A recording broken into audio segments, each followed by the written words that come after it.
today's World Insight, Biden departs for his first trip to Japan and South Korea. What does his trip mean for the Asia-Pacific?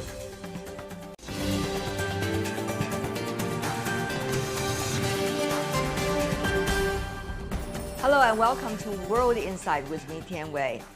U.S. President Joe Biden will make his first visit to Asia as the President of the U.S. from May the 20th to the 24th, with visits to South Korea and Japan.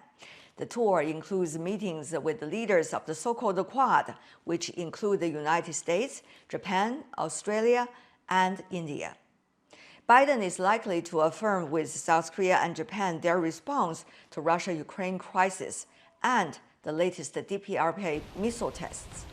The U.S. wants to advocate its Indo-Pacific strategy in Japan and South Korea, but U.S. allies still have their own objectives. So how workable is Biden's Indo-Pacific strategy, and will this trip help Japan and South Korea revive a relationship that has stalled in recent years? For more insights, let's loop in our panelists.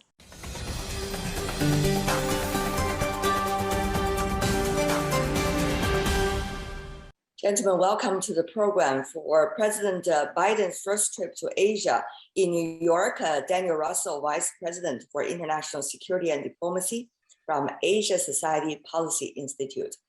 And in Medford, Sun-Young Lee, the King-Koo Korea Foundation Professor in Korean Studies at the Fletcher School from Tufts University. Last but not least, in Beijing, Yang Xiyu, Senior Research Fellow from the China Institute of International Studies. Gentlemen, welcome.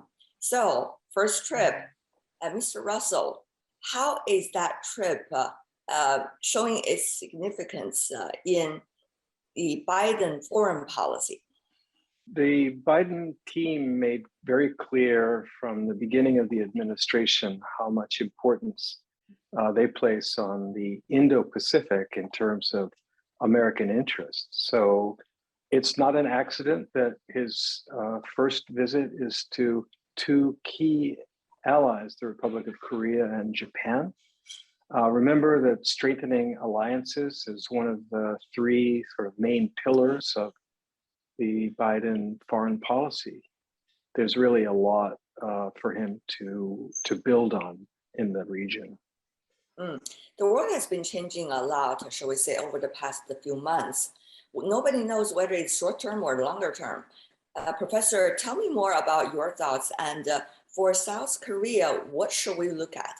Well, President Biden, on his first visit to South Korea this weekend as the President of the United States, will find in his counterpart, President Yoon Suk-yeol, a political novice, complete beginner who shows that he is inexperienced. So perhaps the expectations may be somewhat low for the seasoned politician, that is Mr. Biden, who will also meet in Japan a seasoned politician, Prime Minister Kishida, who entered politics some 3 decades ago and who was foreign minister for nearly 5 years. Yet, the timing is so crucial because, as you suggested, Ms. Tian, we are living in a very different world. North Korea has conducted, I believe, 16 different missile tests this year alone, and there has not been a single UN Security Council meeting, let alone a resolution. And last month in April, both Kim Jong-un and his very influential sister made an explicit threat to South Korea, a threat of preemptive nuclear attack. On the other hand, China, of course, as neighbors of both South Korea and Japan and a power in the region, is watching very closely, Professor Yang, about this trip. Everyone knows that the Quad, which is the key pillar for the so-called Indo-Pacific, will have the very first face-to-face summit, and in which not only the Indo-Pacific economic framework will be officially launched, but also the Quadrilateral security cooperation will be more substantive than before. Therefore, this is a presidential visit with a new strategic content, with new strategic purpose for this region. And the purpose and the content of the strategy will clearly be focused on China. I think these represent huge opportunities. So it's about an affirmative agenda. Now, China is unquestionably on the minds of the three leaders, but I look at the Quad a little bit differently than Professor Yang. It's not a military alliance. It's not fundamentally a security arrangement. The Quad is one of these new creative coalitions that are bringing together partners that share some values, that share certain interests. They have focused, not as it used to be, on military exercises, but instead on things like making vaccines available throughout the Asia-Pacific and helping to share some of the emerging technologies that the four countries are pursuing. So it's easy to see that for many people in Beijing, it looks like a threat. But if you examine what they are really doing, it's an affirmative agenda, I think, and not necessarily threatening to China. The quadrilateral security dialogue, and also the Indo-Pacific economic framework are, as Mr. Russell put it, clever concoctions, ideas to advance further multilateral cooperation, routinized dialogue, meetings on a host of issues, not just security or even purely economic issues. While I'm not ready to say that the Indo-Pacific Economic Forum or the Quad will falter eventually, it's still unclear what the role is and how effective these multilateral organizations will be. Now, Mr. Yang, what kind of neighborly relations and how is China strategically looking at Northeast Asia to its neighbors, such as South Korea and Japan? Of course, these countries are very different. Both Japan and South Korea have been a great, important neighboring partner, not only neighboring country, but also important partners for China. Japan-US relations, South Korea-US relations contain some substantial differences. In short, Japan has tied more strategic factors, made more closer strategic ties, especially military ties with US. For US Indo-Pacific strategy, I look at mainly military strategy. But for South Korea, on one hand, South Korea, especially under President Yoon, has shown the indication, even direction, for a closer military ties with the US. However, on the other hand, for Seoul's calculation, the closer military ties should be designed and served for the security of the scope of Korean Peninsula rather than the vast region. So that is a sophisticated difference between US, Japan, US, South Korea relation. That also the difference also bring the difference between China, South Korea, China, Japan relation.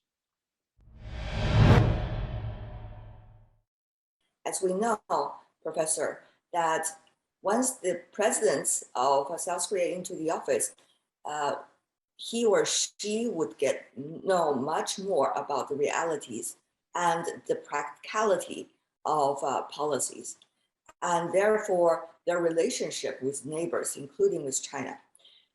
Even at this stage, when we see strategically things are changing apparently in the world. So, Professor, tell me more about what kind of reality that President Yoon is likely to discover. It seems President Yoon, who has been in office for about 10 days now, or pardon me, about a week, he seems to inspire in equal measures animosity and admiration, perhaps a bit more admiration at this honeymoon stage. He's also said that he would be pro return of redeployment of tactical US nuclear weapons, which the US government opposes. So I don't know if that will be on the agenda anytime soon. I'm sure not on this visit by President Biden.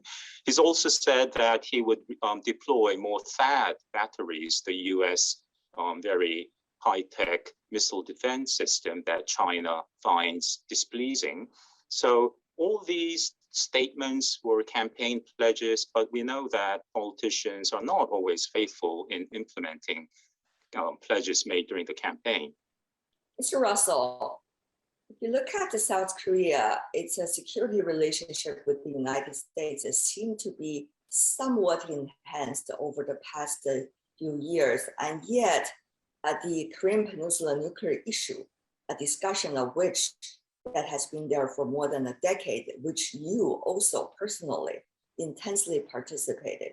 It's much more complicated than just the South Korea-US relations. So how do you see President Biden and his team likely to approach to the new president?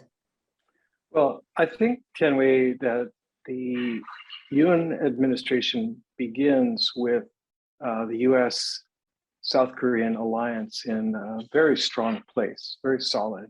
And polling shows the Korean public is very supportive of the alliance with the United States. That experience is part of what has soured Korean attitudes towards China, because there's a strong sentiment that China didn't help, but instead has served as the protector of North Korea. Maybe that's one reason why the Yoon administration feels comfortable talking about the introduction of an additional THAAD battery, talking about the reintroduction of American nuclear weapons and so on. But I think, Tianwei, we have to assume that, look, China supports Putin, and Putin will never agree to anything the US puts forward in the UN Security Council. And that means that Kim Jong-un can count on China and Russia to block any punishment for violating international law. Well, Mr. Russell, on the record, that China has been stating very clearly that China is taking a neutral position between the conflict between Russia and Ukraine, and China has been strategic partners with both countries. But Professor Yang, please go ahead. Well, in terms of the conflicts between Russia and Ukraine, China has been taking a very careful and sophisticated neutrality position, simply because by supporting one side and oppose the other side won't contribute to a peaceful solution for these conflicts. And also because both Russia and Ukraine have been good partnership and good relationship with China. And we cannot make a choice between the two friends. That forces China to be neutral between the conflicts, in the conflicts between our two friends. But in the Korean Peninsula issue, on one hand, we do have a good relationship with the South, also with the North, but on the other hand, relating to the current situation, I don't think China like to play a role as a protector of North Korea, because on one hand, North Korea indeed has done something damage China's national interests, like nuclear tests, like missile tests. You know, China oppose nuclearization and support denuclearization. And the top leader Kim Jong-un and his father and his grandfather repeatedly said to China many times, denuclearization, the position of denuclearization is the true position of North Korea. That has laid the foundation for China and North Korea cooperation on the nuclear issue. Professor Lee, please briefly respond to both speakers, and then I move on to the Japan issue. Well, China is a big power. China always has a role to play, has great influence in the region, historically and very much so today. But there is one area where China, the United States, Japan, and South Korea, and even Russia can all cooperate together. And that is the spread of COVID, according to North Korea, none other than Kim Jong-un himself, rapidly throughout the capital and the rest of the nation. I think Kim Jong-un has already reached out to China for help. This is a humanitarian crisis, and I think the odds are good that Kim Jong-un will be eager to distribute widely test kits and vaccines. So I think we really need to help North Korea, which really needs help with its dilapidated medical system and lack of basic, even fever-reducing medicine.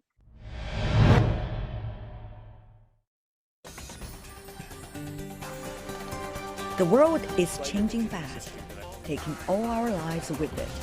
But we can change it too, by seeking answers to problems through discussions and debates. On World Insight, I ask direct questions to real people in the know, seek genuine answers, but respect diverse perspectives.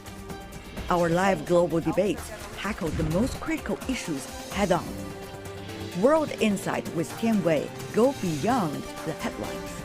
Now moving on to Japan, Mr. Russell. What do you see as the agenda for the Prime Minister there?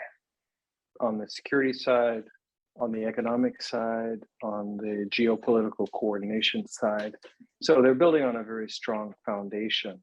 Biden and Kishida have known each other, have been in touch with each other. We've just had visits by a number of Japanese cabinet officials. So this is a very mature relationship. So I wouldn't expect great drama or brand new initiatives coming from the visit. That said, the American president has signaled that he plans to launch of the Indo-Pacific economic framework. It's not a treaty, it's not a deal per se, it's an approach, and we have yet to really hear much of the specifics, but I know that the Japanese have had a great deal of influence and been active in that. Japan was very disappointed that the United States backed away from the Trans-Pacific Partnership, TPP, and is doing a lot of creative work to try to ensure that the United States increases its economic engagement, not just with Japan, but broadly in the entire region. If we go down the discussion on the Korean Peninsula issue, there was an earlier failure of the Trump administration to earn much trust of the North Korean counterpart. South Korea certainly have a say here because South Korea and Japan are also neighbors in northeast part of Asia.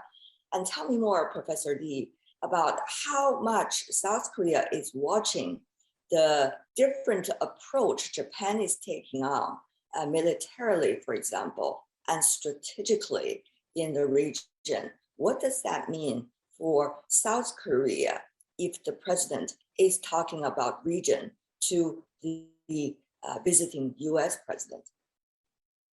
I think President Yoon has an incentive to reassure his very special guest, President Biden, that South Korea under his administration will be more proactive, will be more globally engaged. In fact, earlier this year, back in February, in an influential American policy magazine, Mr. Yoon actually stated in his essay that South Korea will not be confined by the hitherto parochial vision just focused on the Korean Peninsula, but will be more actively engaged as a global society, as the world's 10th largest economy. So South Korea will seek cooperation from nation states all around the world on issues of common interest like science, technology, climate, and so on, beyond just North Korea.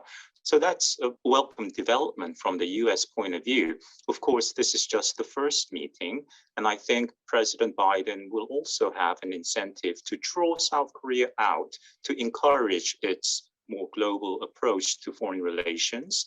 and also perhaps do a bit more, say, in the ongoing Ukraine situation, beyond just providing about $30 million, I think, in terms of humanitarian aid, helmets, blankets, food, and so forth. Whereas Prime Minister Kishida, in his 90-minute virtual summit with President Biden in mid-January, explicitly stated that if Russia invaded Ukraine, then Japan will firmly stand behind the United States. That kind of firm message has yet to come out of South Korea, and South Korea is traditionally more careful about these issues, whereas Japan has been, setting the trend for almost 10 years now as a proactive contributor to peace, which was a lingo during the Abe administration. So I think South Korea is trying to bridge the gap between itself and the United States in terms of the alliance and emulate Japan. We'll see how it goes.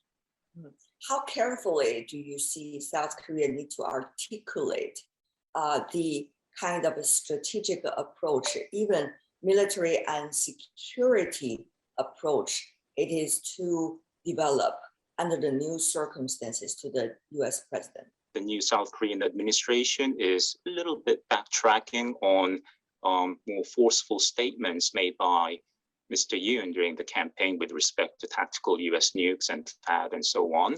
And of course, with North Korea's continued weapons tests and belligerent rhetoric, South Korea does need to be careful that South Korea doesn't provide North Korea with a pretext for attacking the South, launching a limited small-scale but lethal attack on the seas or on land near the border, or continuing to test major weapons like conducting a nuclear test. Now, on Japan, Mr. Yang, how is China, Professor, looking at the latest development between Japan and the United States?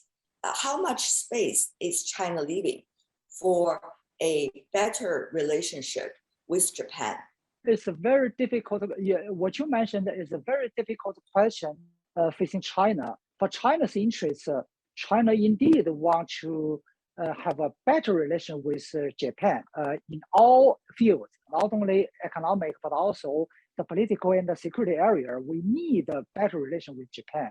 But on the other hand, with U.S. new strategy in the so-called Indo-Pacific, U.S. has made a great effort on Japan, pulling Japan towards a new development direction. I summarize the direction as a deep pacifist direction.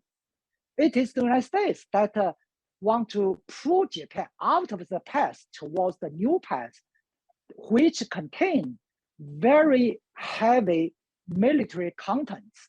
I cannot say Japan is trying to remilitarization. However, the new path, the new direction of deep pacifist really contain more and more military items for Japan's new state building. In other words, Japan is at a historical crossroad as a new form of state, totally different from the Japan during the past 7 decades. That make a more difficult relation with China. Mr. Russell, my final question for you alone is, how is the Biden administration during this trip likely to balance its relationship with the two allies, Japan and South Korea, who are very different with one another and certainly have a very interesting relationship with each other? US government, and certainly a Democratic president, and particularly Joe Biden, who served for 8 years as vice president under President Obama, have a lot of experience dealing bilaterally with the Republic of Korea and with Japan, but also trilaterally. And there's a tremendous area of overlap when it comes to the ideals, the ideas, the interests, and the values of the three countries. Now, the historical friction between Korea and Japan has ebbed and flowed. It's not going to disappear, and it's not for the United States to try to manage that directly. But I think that the encouraging signals from both President Yoon and his team and from Prime Minister Kishida and his team suggest that there is a sense, common danger that leaders in Seoul and Tokyo see is inspiring them to find ways to de-escalate tensions and to increase the prospects for trilateral cooperation. Every one of you could give us a short sentence or two about how do you see the nature of this visit and what it might mean for the region, if you can. Mr. Russell, please. I think it's a celebration of common vision and common values between three extremely powerful and innovative democracies and free market economies who are committed to shaping a better region and a better world. Professor Yang, please. This presidential visit by US will probably make this region more divided rather than more integrated. Professor Lee. It's a shame that President Biden is unable to stop by Beijing on this visit. President Obama, during his very first visit to the region, visited Japan, South Korea, and China, as did President Trump in November 2017. We do expect that President Biden's visit to the region, to the key allies, South Korea and Japan, will be a successful and necessary event in laying the foundation of better multilateral cooperation.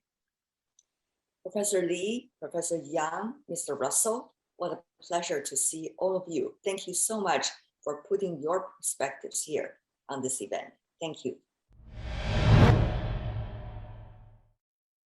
With that, we're coming to the end of today's program. If you would like to know more, search World Insight or check out our YouTube channel. Follow us on Twitter and Facebook. I'm Tian Wei. On behalf of my team, thanks for being with us. Bye for now.